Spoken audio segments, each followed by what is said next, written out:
Hi there. Welcome back to Behind the Scenes. I'm Debbie, and today we're going to talk about work health, things that I've learned along the journey of working for my whole life, how to best maintain health, because, of course, if you don't have your health, you really don't have much of anything, quite honestly. And hopefully, some of these tips will help you. I don't think I'm going to cover anything shockingly new. If you're looking at leading a healthy life and trying to figure out how to maintain some level of health while you're working, I will say that sometimes it can be very difficult, depending on the demands of a job, to be able to maintain your health. So I've come up with a certain order of operations that I like to apply to my own life, depending on how demanding my job is. At one point in time, I think the max traveling I did was probably 70% of the time. And when you are on the go and basically eating from restaurants, or most of the time you're in unfamiliar territory, you're thrown off of your normal habits that you would have at home, it's really hard to figure out how to maintain motivation and figure out what is the healthiest way to maintain your physical health as well as your mental health in some cases. So, first of all, I call it the order of operations because there's an order to the priority I give certain things when it comes to my health. And the list includes number one, sleep. That's my number one priority is sleep. Second comes hydration. And then following very closely is nutrition, which I'll get into what I do. If it can help, great. Otherwise, just listen to it and then figure out what works for you. The fourth thing is movement. And I'll talk through what I mean by that for myself. And then I'll talk about some of the other areas to focus on for your mental health and like relaxing and recharging, what I do.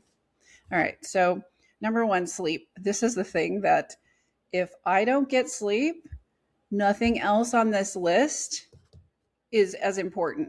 So, of course, nutrition is important and staying hydrated is really important.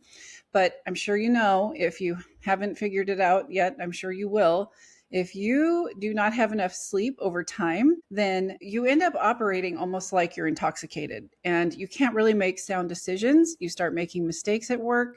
It impacts performance and your ability to be a high performing individual and to deliver results consistently over time. So sleep is like not optional. I feel like when I was younger, it was a little optional, as in maybe I'll get to bed sometime today. And if not today, tomorrow morning, I'll fall asleep at some point and then I'll just get up and do it all again. That goes away and it gets old really quickly. So, number one really is get enough sleep. And when I say enough sleep, for me, I want at least 8 hours if I can get it. I can't always get that.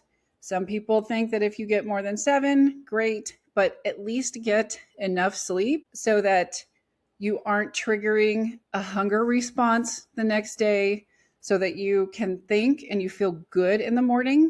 If you're waking up in the morning and you are dragging and you cannot wake up when the alarm goes off, you just haven't gotten enough sleep and you need to sleep a little bit more and figure out when to do that. The other thing is that for me, if I can't sleep overnight, because sometimes insomnia happens, unfortunately, then my plans for the next day, if I had planned to go to the gym or do exercise or what have you, those plans go out the door. And the reason is I'm already spent, I'm already exhausted, and adding to that exhaustion by going and working out or doing whatever, even though it seems like it would be a good thing to do, for me, it is not a good thing to do. I need to let my body recover and really get that sleep and be fully rested for the rest of the exercise and activity to be a benefit to me versus making things feel worse. Now, one exception to that is walking. I actually walk and prefer walking over any other type of exercise, which I'll get into in a little bit. You can be kind of tired and still go do a walk, but you need to adjust anyway to make sure that you're not exhausting yourself. So, order of operations: first, sleep, get enough sleep. 2, hydration. Now, that's obviously important. Some people carry around giant jugs and they track how much they've had to drink in a day. That's great. What I do is I use Element. It's a very popular electrolyte drink mix. There's no sugar in it. It's salty and it's got magnesium.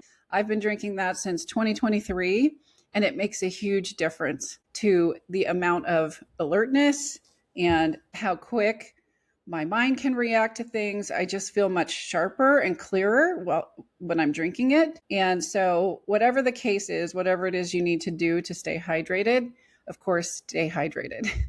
And then finally, or third, I should say, is nutrition. So for this piece, I think that it's very common knowledge that we should be tracking macros, which are the combination of protein, fat, and carbs, macronutrients.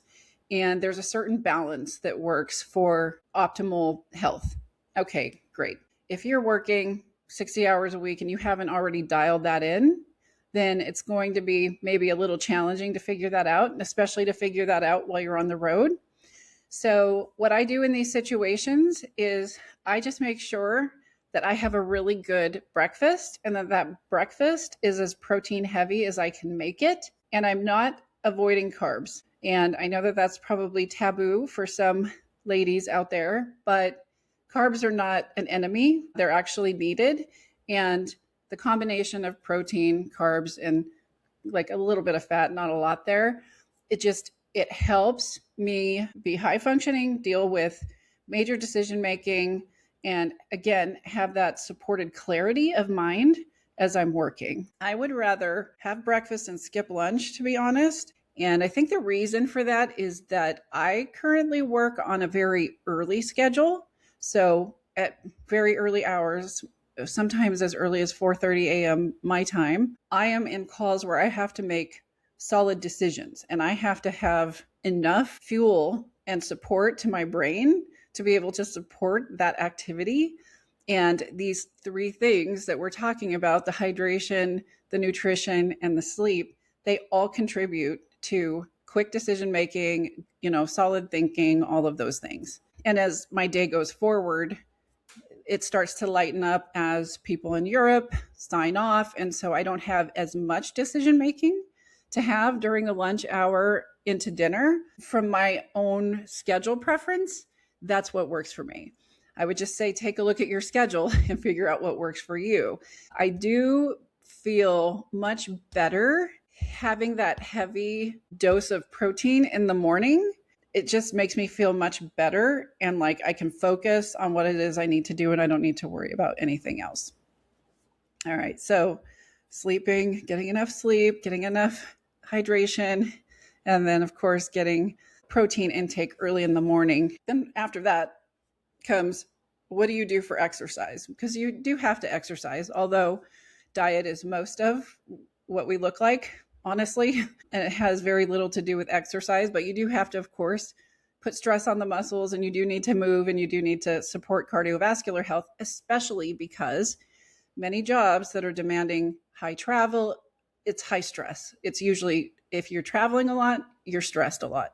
If you're managing a lot of teams or global teams, there's a lot that needs to be done there to keep those teams functioning and working really well. So a big part of that is, yes, you do need to move. You need to work stress out of your body. But how you do that, I think, changes over time. I used to be a person who loved going to CrossFit classes, and I did that for 6 years. Before that, I had a personal trainer. Before that, I just did cardio at home on gym machines that I had in my home. And now I'm at a stage where my body would not like CrossFit. And I'm not even sure that it's good for females, to be honest, because of the cortisol that it triggers in your body. So what I do as a priority, if I can do it every single day, and I mean every day, is I walk for at least 5,000-ish steps. I know they say 10,000, but 5,000 steps is about an hour. So sometimes I don't have a lot of time, and an hour is a big commitment out of my day. But if I can do it every single day, I do that walk. It does affect your physical appearance. It does. But I ended up adding to that walk after a little bit of time doing it, I started adding a weighted vest. And rucking is what that's called. And that's a pretty popular activity. You're not going to catch me doing pickleball, but yes, I will walk around with my weighted vest. And I worked up from a 6 pound to a 12 pound vest. And that's what I do every day. And when I go back to mentioning being tired, if I'm tired and my body is exhausted and I'm craving food because I just don't have enough energy, if I go on that walk, I will ditch the vest. Like it would be too much at that point. I do live in a hilly area, so keep in mind I'm doing hills and stuff in that vest. And I just adjust according to how my body's feeling, and that works. It works really well. Sometimes I have great energy, then okay, bring on the vest and move faster and get through those, steps a lot faster. Great. Add to that, if I am at home and not traveling, then I can add in weight training a couple of days a week. That is hard though. That's hard because that's a commitment. If you're working out at a gym and they're usually very crowded and whatever. And I'm not somebody who's willing to, at this stage, sacrifice my sleep for some time at the gym. I do think it is important and absolutely need to work on muscle creation. And muscle is what helps you burn, fat and things like that more efficiently. So it definitely needs to be done. It helps fight osteoporosis as you get older, all of that. It's all good. But what I'm saying is, for me, it is not higher up on the priority list than that walk, because that walk, it really creates a lot of good benefit in your body. Just walking, simple as walking. So for that, look up the benefits of walking and read through it. You would be shocked, as I was, going from CrossFit to just walking.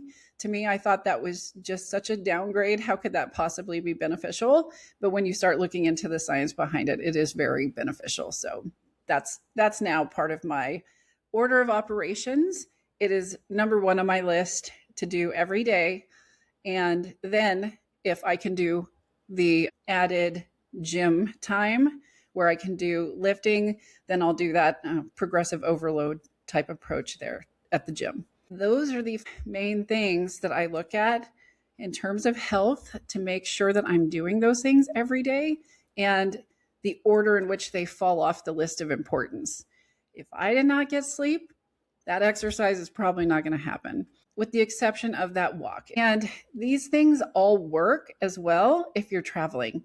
Most hotels have a gym. Most of them have some sad treadmill. I'm not a fan of a treadmill. I like to be outside if I'm doing my walk. But when you're traveling, sometimes you're in locations where you just don't know who's around and you just don't know what the area is like. And if you're like me, I'm not a huge fan of going by myself out around strange locations just to, I don't know, try to get my walk in. I would much rather, in that case, do it on a treadmill inside the hotel. It's always available. So that's at least one thing. And then once you start walking, you kind of realize, okay, I can cover this much distance in this much time. And then you have the same time commitment on the treadmill. Simple. I mean, I don't even recommend running. I'm not a runner and I don't believe in it. I think it's not good for you, but that's just my opinion. I do have some other things that I do that are every day that I believe add a lot to your health, especially when it comes to that long career driving for 20, 30, sometimes 40 years. So some things. I take necessary breaks. There are natural stopping times sometimes between meetings. Sometimes we have those days where you can't get up. But even with that, take a look at the calendar and figure out, can I take this call while I'm walking outside or sitting outside? Do I have to be, locked up in an office or sitting at my desk? Do I have to be in a conference room? If so, great. But if not, try to take that phone call, listening on the phone, and just stand up and move. That's one thing. Two is I pay attention and recognize when my brain has decided it's done. I think that this is something common with people who are creative. I have a level of creativity, and I feel like many people do, and it might look different, the type of creativity you have. But if you are a creative person, then what I've seen or what I've experienced is that your brain kind of works faster in a way, or more efficiently, to come to solutions in some cases. But there's then a wall, a wall where your brain is like, I am done giving you solutions. And if you push me beyond this moment, you're not going to get the results that you want. So I really pay attention to, am I hitting that wall? Because if so, I know, don't even push it. Don't push it. It's time to walk away. Maybe there's one or two other emails you need to send or respond to. Scan. Everything else can wait till later or the next day. That's how I approach that.